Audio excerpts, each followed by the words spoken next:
जी students, हमारा next question जो है वो क्वेश्चन नंबर 11 है। Linear thermal expansion in solids. Explain linear thermal expansion in solids. Question number 11, explain linear thermal expansion in solids. तो basically first heading हमारे पास यही है कि जो आपकी स्क्रीन में मौजूद है, लीनियर थर्मल एक्सपेंशन।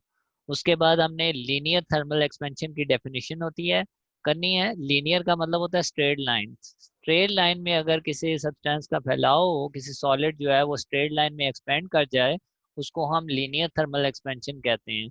तो डेफिनेशन जो है हमारे पास यहाँ बुक में नहीं लिखी हुई, तो आप लोग खुद से लिख लें। द एक्सपेंशन, मैं लिखवा रहा हूँ, डेफिनेशन है लीनियर थर्मल एक्सपेंशन की।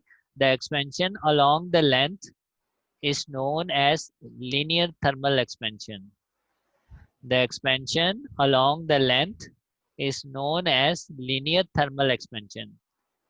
इसकी एक और डेफिनेशन भी है, अगर लिखना चाहें तो लिख सकते हैं। The expansion along one dimension is known as linear thermal expansion.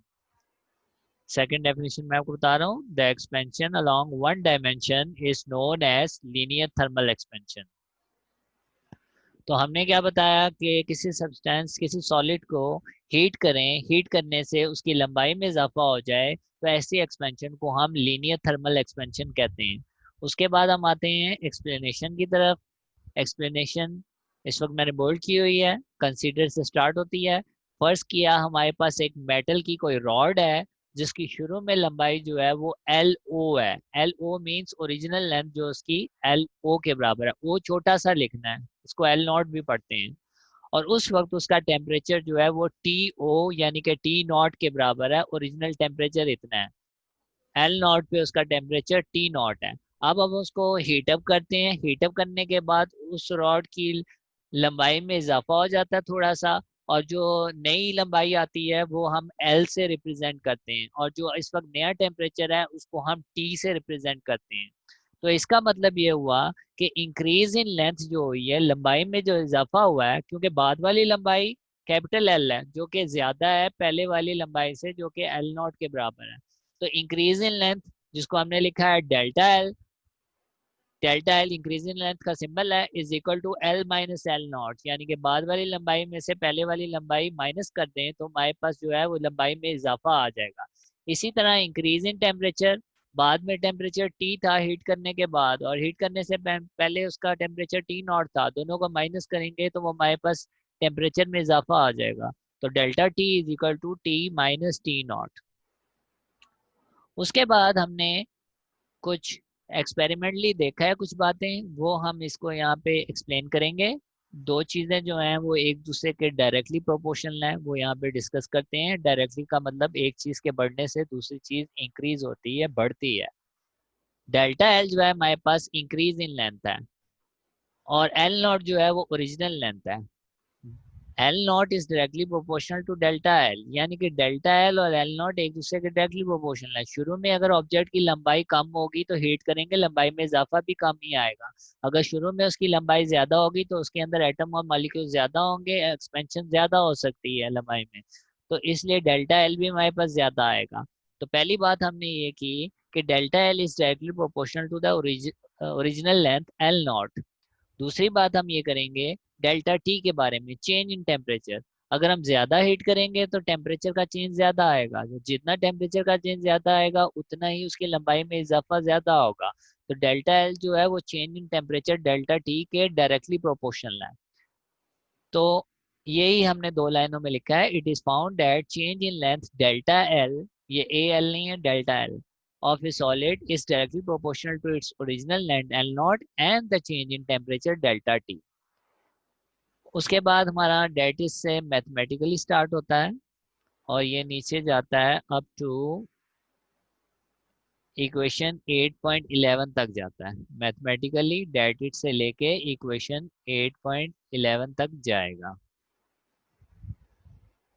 Mathematically देखते हैं। मैथमेटिकली में हमने ऊपर जो हमने दो बातें की हैं कि वो डेल्टा एल जो है वो एल नॉट के भी डायरेक्टली प्रोपोर्शनल है, और डेल्टा एल जो है डेल्टा टी के भी डायरेक्टली प्रोपोर्शनल है। तो सबसे पहले हमने उसको लिख दिया यहाँ।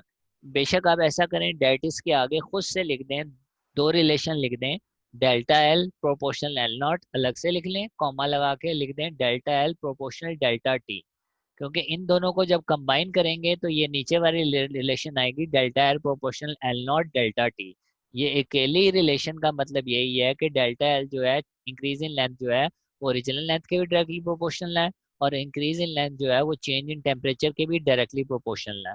तो मैथमेटिकली में हमने क्या कहा, डेट इज हमने सबसे पहले लिखा delta L proportional L not, फिर हमने कॉमा लगाया, फिर हमने लिखा, इसके आगे ही लिख लें अपनी आसानी के लिए, वरना ये ना भी लिखें तो डायरेक्ट नीचे वाले रिलेशन लिख सकते हैं, लेकिन अपनी आसानी के लिए लिख लें delta L proportional L not comma delta L proportional delta T.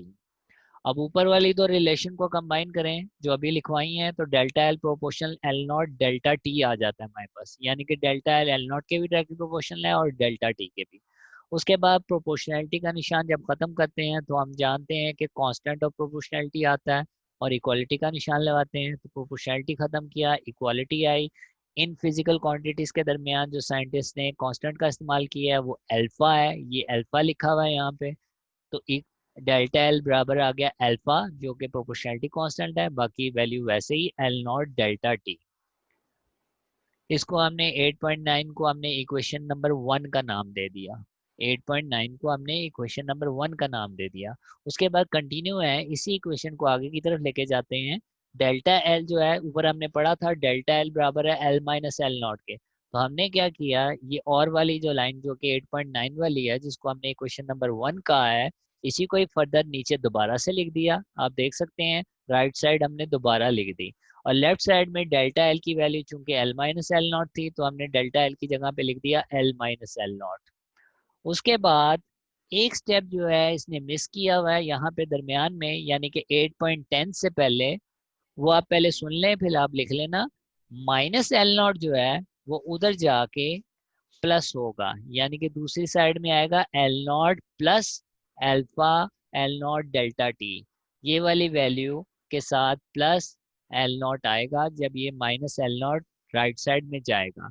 तो अब क्या करें, ये 8.10 से पहले आप लिख लें L is equal to, capital L is equal to L not, ये वाला L not, capital L is equal to L not plus ये वाली वैल्यू दोबारा लिख दें alpha L not delta T, alpha L not delta T.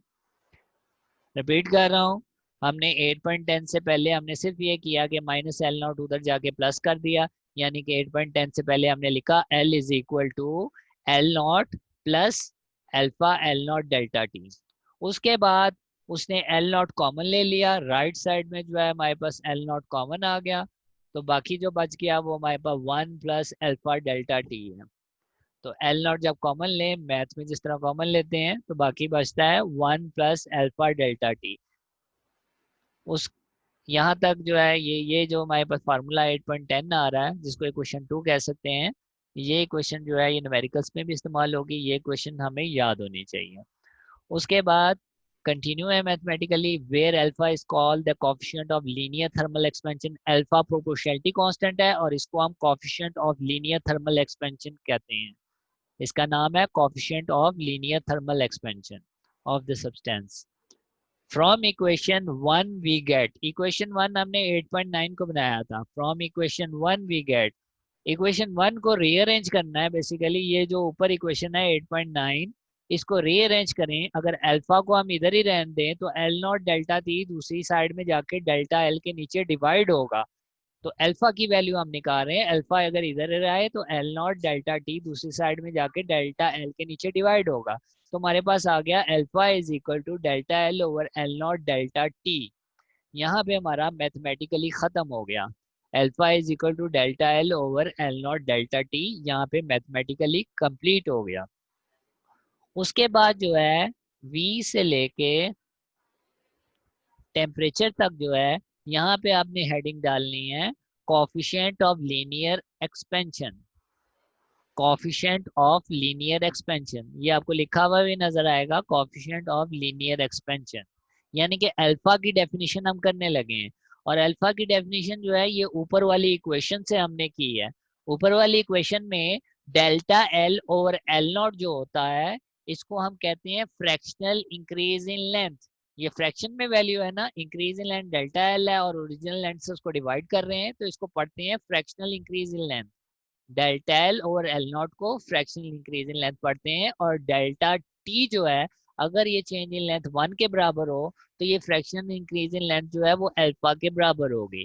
तो इसलिए हमने लिखा है we can define the coefficient of linear expansion alpha of the substance as the fractional increase in length per kelvin rise in temperature. यानी कि अगर rise in temperature 1 kelvin हो तो फ्रैक्शनल इंक्रीज इन लेंथ जो होगी वो alpha के बराबर होगी। तो यहाँ पे जो है हमारा ये क्वेश्चन कंप्लीट हो जाता है। तो इम्पोर्टेंट क्वेश्चन है, एज लॉन्ग क्वेश्चन जो है ये बोर्ड में 2-3 दफा आया हुआ है। सिमिलरली इसके साथ वाला जो है जो कि वॉल्यूम थर्मल एक्सपेंशन है, जिसको ये समझ में आ गया है वॉल्यूम थर्मल एक्सपेंशन आसानी से वो समझ सकता है। दोनों में सिर्फ v का फर्क आपको नजर आएगा, l की जगह पे v का इस्तेमाल हो रहा होगा, बाकी सारा कुछ वैसे का वैसे ही मैथमेटिकल कैलकुलेशन है। l की जगह पे v नजर आएगा बस आपको। हम करते हैं क्वेश्चन नंबर, हमारे पास ये है question number 12, explain volume thermal expansion. Question number 12 जो है हमारा एक्सप्लेन वॉल्यूम थर्मल एक्सपेंशन। सबसे पहले डेफिनेशन है, फर्स्ट 3 लाइंस जो हैं वो इसकी डेफिनेशन है। अगर किसी सब्सटेंस को हीट करें या किसी सॉलिड को हीट करें, हीट करने से उसकी लेंथ, विड्थ और हाइट तीनों तरफ इजाफा हो जाए, यानी कि उसकी वॉल्यूम में इजाफा हो जाए, तो ऐसी एक्सपेंशन को हम वॉल्यूम थर्मल एक्सपेंशन कहते हैं। इसको हम 3 डायमेंशनल एक्सपेंशन भी कहते हैं और इसका नाम क्यूबिकल थर्मल एक्सपेंशन भी है। आप देख सकते हैं लिखा हुआ है the volume of A solid also changes with the change in temperature. Temperature के चेंज करने से उसका वॉल्यूम चेंज हो जाता है, इस कॉल्ड वॉल्यूम थर्मल एक्सपेंशन। इसी को ही हम वॉल्यूम थर्मल एक्सपेंशन भी कहते हैं, क्यूबिकल थर्मल एक्सपेंशन भी कहते हैं और 3 डायमेंशनल एक्सपेंशन भी कहते हैं। क्योंकि ये 3 तरफ का इजाफा है इसलिए इसको हम 3 डायमेंशनल एक्सपेंशन भी कहते हैं। उसके बाद हमारी एक्सप्लेनेशन है कंसीडर से लेके डेल्टा टी तक। पहले वाली एक्सप्लेनेशन और इसमें सिर्फ मैंने कहा है कि एल का फर्क आएगा पूरे टॉपिक में, क्योंकि एल की जगह पे यहाँ वॉल्यूम वी का इस्तेमाल हो रहा है। तो हमने क्या कहा एक्सप्लेनेशन में कि फर्ज किया शुरू में कोई सॉलिड है, उसका वॉल्यूम जो है वो वी नॉट, ओरिजिनल वॉल्यूम इतना है, और उस वक्त उसका टेम्परेचर जो है वो टी नॉट, यानी कि ओरिजिनल टेम्परेचर जो है वो टी नॉट के बराबर है। शुरू में उसका वॉल्यूम वी नॉट है और उसका उस वक्त टेम्परेचर टी नॉट के बराबर है। बाद में हम उसको हीट करते हैं तो उसका बाद वाला टेम्परेचर टी हो जाता है और उसका वॉल्यूम बढ़ने के बाद वी के बराबर हो जाता है।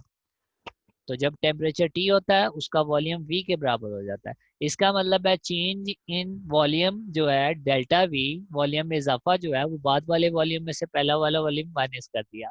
इसी तरह चेंज इन टेम्परेचर में डेल्टा टी जो है वो बाद वाले टेम्परेचर में से पहले वाला टेम्परेचर माइनस कर दिया, टी माइनस टी नॉट। उसके बाद एक्सपेरिमेंटली 2 बातें देखी गई हैं कि चेंज इन वॉल्यूम जो होता है वो 2 चीज़ों के डायरेक्टली प्रोपोर्शनल होता है, ओरिजिनल वॉल्यूम के और चेंज इन टेम्परेचर के। ओरिजिनल वॉल्यूम वी नॉट है, अगर शुरू में वॉल्यूम कम होगा किसी भी सॉलिड का, हीट करेंगे तो उसमें एक्सपेंशन भी कम आएगी, लेकिन अगर शुरू में वॉल्यूम ज़्यादा है, उसमें एटम और मॉलिक्यूल्स की तादाद ज़्यादा है, तो हीट करने से एक्सपेंशन भी उसमें ज़्यादा आएगी। इसी तरह चेंज इन टेम्परेचर, अगर ज्यादा हीट करेंगे change in temperature delta T ज्यादा होगा और वॉल्यूम में एक्सपेंशन डेल्टा वी भी बढ़ जाएगा। तो हमारा मैथमेटिकली जो है वो 10 से स्टार्ट होता है और नेक्स्ट पेज में 8.14 पे कंप्लीट हो जाता है, इक्वेशन 8.14 पे कंप्लीट हो जाता है। तो मैथमेटिकली में इसमें भी शुरू में 10 से स्टार्ट होना है आपने, और इसमें भी आपने शुरू में जो है बिल्कुल 10 के फौरन बाद आप लिख लें delta V proportional V not और कॉमा लगा के delta V proportional delta T, ताकि आपके लिए आसानी हो, आपको पता हो ये कंबाइन होके रिलेशन कैसे बनी है जो कि उसने डायरेक्ट लिखी हुई है। 10 के बाद हमने लिखा डेल्टा वी, डेल्टा ट्राइंगल का निशान है, delta V proportional V naught, naught छोटा सा जीरो लगाना नीचे, comma delta V proportional delta T. इन दोनों को जो अभी मैंने बताया इन दोनों को कंबाइन करें तो एक रिलेशन के फॉर्म में ऐसे लिख सकते हैं delta V proportional V not delta T. इस अकेली रिलेशन का मतलब यही है कि change in volume is directly proportional to the original volume and change in temperature. अब प्रोपोर्शनैलिटी का निशान खत्म करें, क्वालिटी में चेंज करें, तो कांस्टेंट ऑफ प्रोपोर्शनैलिटी का आना जरूरी है, और इन फिजिकल क्वांटिटीज के लिए साइंटिस्ट ने बीटा का इस्तेमाल किया है। तो प्रोपोर्शनैलिटी खत्म हुई, सारी वैल्यूज हमने वैसे दोबारा लिखी, सिर्फ प्रोपोर्शनैलिटी की जगह इक्वल और बीटा लिख दिया, where beta is proportionality constant. यहाँ पे 8.12 जो है ये हमारी इक्वेशन नंबर 1 बन गई। 8.12 हमारी इक्वेशन नंबर 1 बन गई। इसी इक्वेशन को हम इसी तरीके से आगे की तरफ लिखते हैं। राइट साइड हमने वैसे की वैसे ही लिख दी दोबारा। डेल्टा वी हमने पढ़ा था वी माइनस वी नॉट के बराबर है, तो इसलिए हमने किया डेल्टा वी की जगह पे वी माइनस वी नॉट लिख दिया। डेल्टा वी की जगह पे वी माइनस वी नॉट, और राइट साइड हमने वैसे लिख दी। अब यहाँ पे भी एक स्टेप मिसिंग है। 8.13 से पहले एक स्टेप कर लें, पहले सुन लें क्या है। माइनस वी नॉट जो है वो जब राइट साइड में जाता है तो उधर जाके प्लस हो जाता है। तो हमने 8.13 से पहले क्या लिखना है, v is equal to V not plus ये वैल्यू ऊपर वाली beta V not delta T. 8.13 से पहले हमने क्या लिखा, v is equal to V not plus beta V not delta T. सिर्फ ये ऊपर जो इक्वेशन नजर आ रही है आपको, इसमें माइनस वी नॉट जो है वो उस तरफ ले गया और प्लस कर दी नेक्स्ट वैल्यू के साथ। अब ये जो 8.13 वाली लाइन है इसमें सिर्फ राइट साइड में वी नॉट कॉमन ले लिया। वी नॉट कॉमन लेते हैं तो ब्रैकेट में बचता है 1 प्लस वी नॉट तो कॉमन आ गया तो बीटा डेल्टा टी। तो वी नॉट कॉमन आया, ब्रैकेट में आ गया 1 plus beta delta T, where beta is the temperature coefficient of volume expansion. इसको हम कोफिशिएंट ऑफ वॉल्यूम एक्सपेंशन कहते हैं। यूजिंग इक्वेशन 8.12 जिसको हमने इक्वेशन 1 कहा था, तो यूजिंग इक्वेशन 1 वी गेट 8.12 तो पेपर में नहीं लिखेंगे, इसको 8.12 को 1 कर देंगे, तो यूजिंग इक्वेशन 1 वी गेट ये 8.12 जो है ये आप देख सकते हैं यहाँ पे लिखा हुआ है delta V is equal to beta V not delta T. इसमें से हम बीटा की वैल्यू जो है वो निकालना चाह रहे हैं। तो बीटा की वैल्यू निकालने के लिए हमने क्या किया, ये वी नॉट डेल्टा टी जो है राइट साइड में बीटा के साथ मल्टीप्लाई हो रहा है, वी नॉट डेल्टा टी दूसरी साइड में जाएगा तो डेल्टा वी के नीचे डिवाइड हो जाएगा। तो हमने क्या किया, बीटा की वैल्यू निकाली, बीटा बराबर आ जाएगा डेल्टा वी और उसके नीचे वी नॉट डेल्टा टी, जैसा कि आप देख सकते हैं नेक्स्ट पेज में। तो हमारे पास आ गया beta is equal to delta V divided by V not delta T. यहाँ पे हमारी क्वेश्चन नंबर 2 बना ले बेशक इसको। ये बीटा वाली जो लाइन है, beta is equal to delta V और वी नॉट डेल्टा टी, यहाँ पे मैथमेटिकली कंप्लीट हो जाता है हमारा। उसके बाद जो है हमारे पास नेक्स्ट हेडिंग आएगी वीकेंड से लेके टेम्परेचर तक, और ये हमारी हेडिंग है कोफिशिएंट ऑफ वॉल्यूम एक्सपेंशन, यानी कि बीटा की डेफिनेशन है कोफिशिएंट ऑफ वॉल्यूम एक्सपेंशन। ये लिखा भी हुआ है कोफिशिएंट ऑफ वॉल्यूम एक्सपेंशन। तो यहाँ पे delta we change in volume है, वी नॉट ओरिजिनल वॉल्यूम है, दोनों को डिवाइड करें तो इसको हम कहते हैं फ्रैक्शनल इंक्रीज इन वॉल्यूम। पहले एल और एल था ऊपर नीचे तो फ्रैक्शनल इंक्रीज इन लेंथ था, अब फ्रैक्शनल इंक्रीज इन वॉल्यूम इसको पढ़ते हैं। फ्रैक्शंस में दो वैल्यूज हैं वॉल्यूम की, और डेल्टा टी अगर 1 के बराबर हो जाए तो ये फ्रैक्शन इंक्रीज इन वॉल्यूम जो है वो बीटा के बराबर होगा। तो यही बात हमने यहाँ पे लिखी है, we can define the temperature coefficient of volume expansion beta as the fractional change in its volume per kelvin change in temperature. यानी कि डेल्टा टी जो है वो 1 केल्विन के बराबर हो तो उस वक्त फ्रैक्शन इंक्रीज इन वॉल्यूम जो होगी वो बीटा के बराबर हो जाएगी। तो यहाँ पे जो है ये हमारी heading coefficient of volume thermal expansion जो है वो कंप्लीट हो जाती है। उसके बाद 10 से लेके 8.15 तक, 10 से लेके 8.15 तक आपने इसमें हेडिंग डालनी है relation between alpha and beta.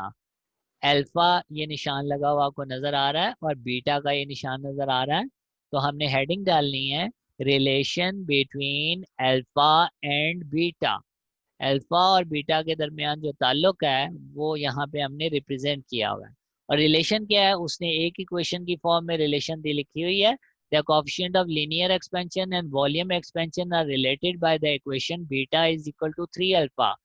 क्योंकि बीटा जो है वो 3 डायमेंशनल एक्सपेंशन है और अल्फा जो है वो 1 डायमेंशनल एक्सपेंशन है, तो वो 3 गुना ज्यादा एक्सपेंशन है बीटा, इसलिए बीटा जो होता है वो 3 अल्फा के बराबर होता है। तो आपने रिलेशन में बस ये इक्वेशन याद रखनी है, beta is equal to 3 alpha. तो ये एक हेडिंग जो है ये हमारे पास वॉल्यूम थर्मल एक्सपेंशन से एक ज्यादा है, बाकी हेडिंग्स जो है सारी की सारी उतनी ही है जितनी, सॉरी लीनियर थर्मल एक्सपेंशन की बात करें, लीनियर थर्मल एक्सपेंशन से वॉल्यूम थर्मल एक्सपेंशन में एक ही हेडिंग ज्यादा है, और वो हेडिंग थी हमारे पास relation between beta and alpha.